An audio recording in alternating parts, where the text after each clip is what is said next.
Today on Rappler.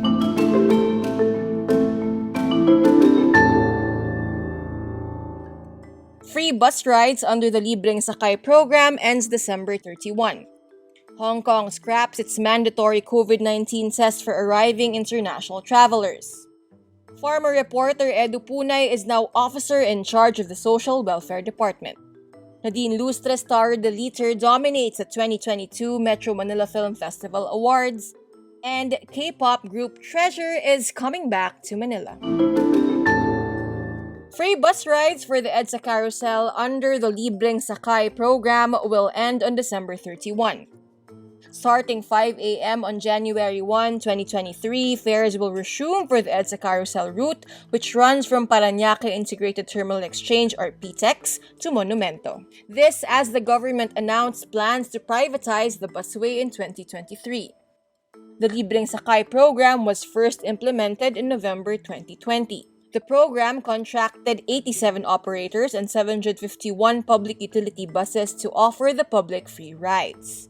Meantime, LRT2 and MRT3 train rides will be free at peak hours on Rizal Day, Friday, December 30 at 7 to 9 a.m. and again from 5 to 7 p.m. International travelers to Hong Kong will no longer need to do a mandatory PCR COVID-19 test on arrival.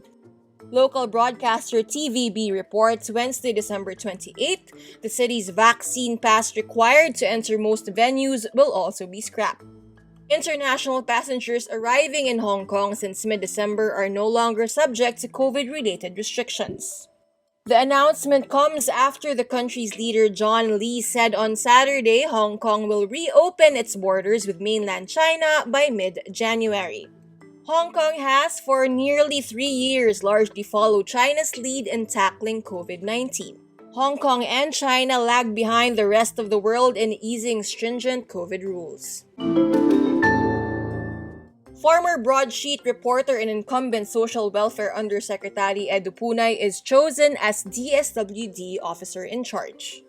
This comes days after the Commission on Appointments bypassed the confirmation bid of Secretary Erwin Tulfo.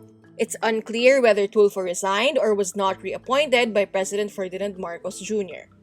Punay is a former journalist who covered the Marcos 2022 presidential campaign for news outlet The Philippine Star. He left the media industry in June initially to serve as chief of the Presidential Task Force on Media Security. Punay was eventually designated Social Welfare Undersecretary in charge of the agency's special projects. Tulfo, who was elected by Marcos to lead the DSWD back in May, was twice bypassed by the CA over his citizenship issues and a libel conviction. Filipino movie The Leader dominates the 2022 Metro Manila Film Festival Awards night. The movie wins several awards including Best Picture, Best Director, and the Best Actress award for Nadine Lustre. Lustre beat Heaven Paralejo of Nanahimik ang Gabi, Ivana Alawi of Partners in Crime, and Tony Gonzaga of My Teacher. Meanwhile, Mama Sapano, Now It Can Be Told wins Second Best Picture and Nanahimik ang Gabi Third Best Picture. The Leader is a psychological thriller about the horrors of online content moderation. K-pop boy group Treasure is coming back. They will perform in Manila for their first ever solo concert at the SM Mall of Asia Arena on April 15, 2023. In a post, Live Nation Philippines and YG Entertainment announced Treasure's 2023 Hello Tour, which begins in March, starting with Taipei in Taiwan. This will be the group's second time to perform in Manila after performing alongside Jackson Wang and Bam Bam of GOT7 in July 29's K-pop Masters concert. Treasure was originally a 12-member group. Bang Yedam and Mashiho left the group last November. And that's today's wrap. I'm Beko Pin. Thank you for watching. Click the link below for the full story. Follow us on Rappler's YouTube, Facebook, Twitter, Instagram, and TikTok.